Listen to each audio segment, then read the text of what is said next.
जिस प्रकार के संस्कार हम अपने बच्चों को देते हैं अपने घर पे, हमारे परिवेश के अंदर, ये बहुत महत्वपूर्ण है कि हम हमारी सनातन संस्कृति को समझें, उसकी वैज्ञानिकता को समझते हुए उसको खाली माइथोलॉजी न माने।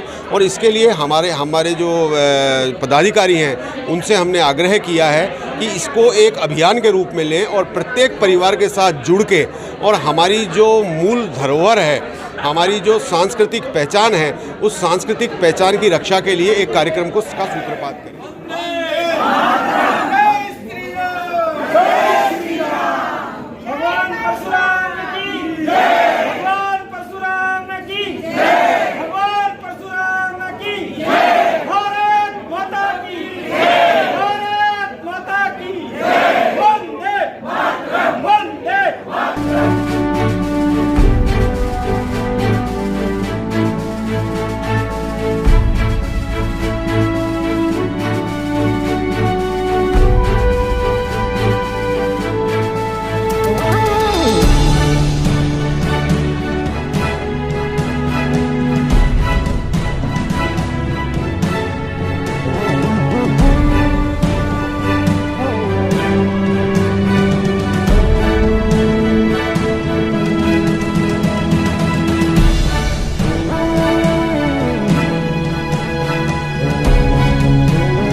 आप देख रहे हैं बाउंडर इंडिया टीवी। इसमें हम हैं भाईंदर पश्चिम, जहां पे गौड़ सनातन फाउंडेशन द्वारा आज यहाँ पे कार्यक्रम किया गया। मैं आपको बता दूं कि राजस्थान में गौड़ समाज को वहाँ की सरकार ने ज़मीन दिया है भवन निर्माण के लिए, जिसके लिए आज वो मीरा भाईंदर में राजस्थान के अध्यक्ष आए थे और कई सारे पदाधिकारी आए थे। यहाँ पे अपने समाज के लोगों से मिले, उनसे वार्तालाप किया और उस भवन को कैसे बनाया जाए और उस भवन में क्या क्या सुविधा है इसकी जानकारी यहाँ पे दिया गया और अपने लोगों से उन्होंने वार्तालाप भी किया। तो आइए बात करते हैं उन पदाधिकारियों से, उनका क्या कहना है। ब्राह्मण समाज का राष्ट्रीय मुख्यालय का निर्माण जयपुर में प्रस्तावित है। उसके लिए राज्य सरकार से हमें बहुत सस्ती दर पे, बहुत प्रीमियम लोकेशन के ऊपर ज़मीन उपलब्ध कराई गई है राज्य सरकार द्वारा।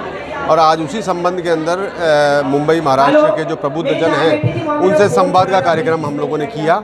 कार्यक्रम का मकसद ये था कि जो हम हमारा मुख्यालय बनाने जा रहे हैं उसका जो कंसेप्ट है उसको हमारे समाज के बंधुओं के सामने रखें, उनसे हम इनपुट लेवें और आने वाले समय के अंदर एक इस तरह का भवन जयपुर के अंदर हमारा मुख्यालय बने जो आने वाले 20 सालों तक दूसरे समाजों को प्रेरणा दे और जो हमारा जो ब्राह्मणों का वैशिष्ट्य है, जो हमारी कैरेक्टरिस्टिक फीचर है, जो हमारी बुद्धिमत्ता है, वो उस भवन के माध्यम से परिलक्षित हो। और जो भारतीय संस्कृति और सनातन धर्म के लिए ब्राह्मणों का योगदान है, उस भवन के माध्यम से हम ये भी चाहते हैं कि वो आने वाले समय में संपूर्ण हिंदू समाज को प्रेरणा दें, मार्गदर्शन दें।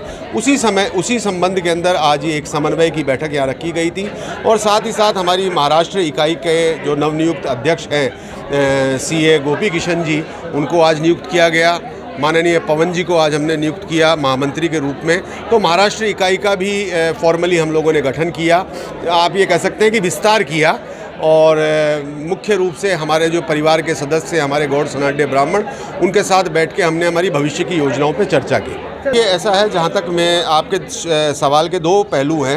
एक, आपने सवाल किया है कि जो जिस प्रकार का सांस्कृतिक प्रदूषण इस समय हो रहा है उसको किस तरह से रोकथाम करे और उसमें ब्राह्मण समाज क्या भूमिका का निर्वहन कर सकता है। ये आपने बहुत महत्वपूर्ण प्रश्न पूछा है। बच्चों को कॉन्वेंट में पढ़ाना या बच्चों को अंग्रेजी माध्यम के द्वारा शिक्षित करना कोई गलत बात नहीं है, लेकिन साथ ही साथ जिस प्रकार के संस्कार हम अपने बच्चों को देते हैं अपने घर पे, हमारे परिवेश के अंदर, ये बहुत महत्वपूर्ण है कि हम हमारी सनातन संस्कृति को समझें, उसकी वैज्ञानिकता को समझते हुए उसको खाली माइथोलॉजी न माने। और इसके लिए हमारे जो पदाधिकारी हैं उनसे हमने आग्रह किया है कि इसको एक अभियान के रूप में लें और प्रत्येक परिवार के साथ जुड़ के और हमारी जो मूल धरोहर है, हमारी जो सांस्कृतिक पहचान है, उस सांस्कृतिक पहचान की रक्षा के लिए एक कार्यक्रम का सूत्रपात करें।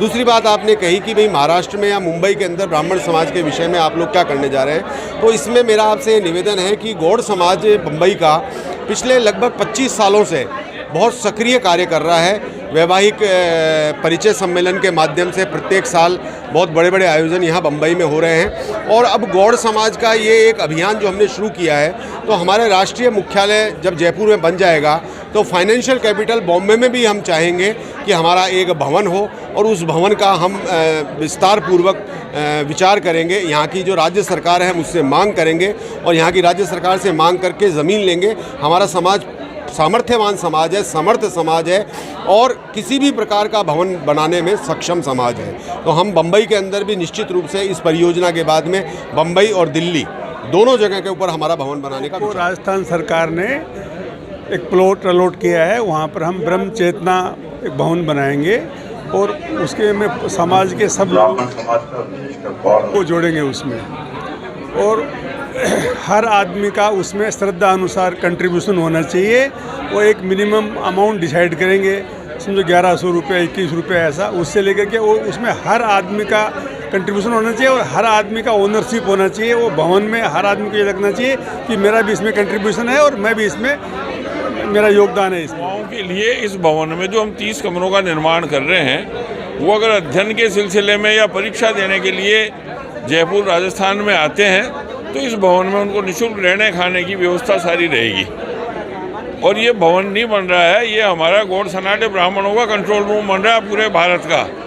पूरे भारत का हर गौड़ सनाटे ब्राह्मण का व्यक्ति इससे जुड़ा रहेगा। अगर उसको कहीं भी किसी तरह की कोई तकलीफ है, वो अपने स्थान के बारे में बताएगा, उसकी तकलीफ का इस कंट्रोल रूम से बैठे बैठे निराकरण करवाया जाएगा आने वाले 3 साल के अंदर अंदर। इस समय भी हम यहाँ भी प्रयास करेंगे कि 1001 मीटर ज़मीन लेके और यहाँ भी हम इसी तरह का एक जनोपयोगी भवन बनाने का कार्रवाई करेंगे। कार्यक्रम गौड़ समाज के लिए एक बहुत बड़ी अच्छी शुरुआत है, जिसकी वजह से सारा समाज इससे जुड़ सकेगा और हमारी आगे आने वाली जनरेशन को बहुत कुछ वैदिक साहित्य, अपने समाज का, अपनी संस्कृति का ज्ञान इससे उनको मिलेगा और इससे मार्गदर्शन होगा तो बच्चों में एक नया जोश आएगा। और ये बहुत ही अच्छी शुरुआत है, जिसकी वजह से हम सभी के अंदर एक नई जागरण, मतलब जागृति पैदा होएगी कि हमारा समाज क्या है, हिंदू संस्कृति क्या है और ब्राह्मण क्या थे, क्या है और उनका और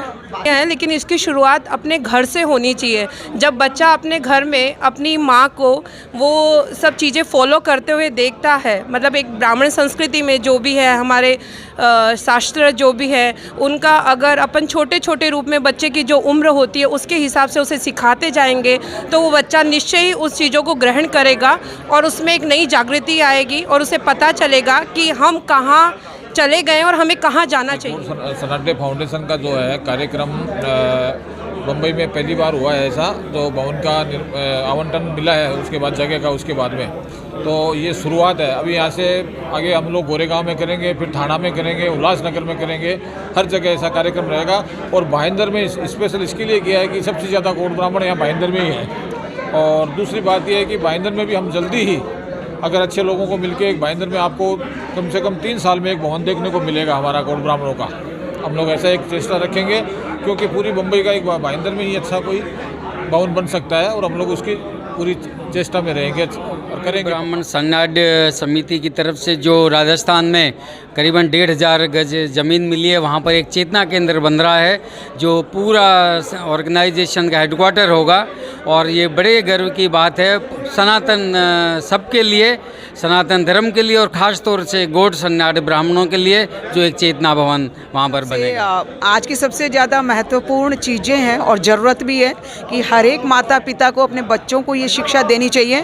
और अभी जो सनातन धर्म में बढ़ रहा है तो सबसे ज़्यादा हमारे घरों में ये शिक्षाएं दे रहे हैं। हम इस मंच पे हम आगे बढ़ चुके हैं, जब हम हमारे घर में हमारे बच्चों को आज सबसे पहले ये बोलते हैं कि अपने धर्म में आगे बढ़िए, तो वो अगर घर से बाहर जाते हैं तो भगवान को धोख खाते हुए, अपने माता पिता के चरण छूते हुए वो घर से बाहर जाएंगे, और आने के बाद समर्पित भाव से अपने मंदिर में धोख खाते हुए आगे बढ़ते हैं। ये हम कर चुके हैं, आगे बढ़ चुके हैं उस चीज़ के लिए।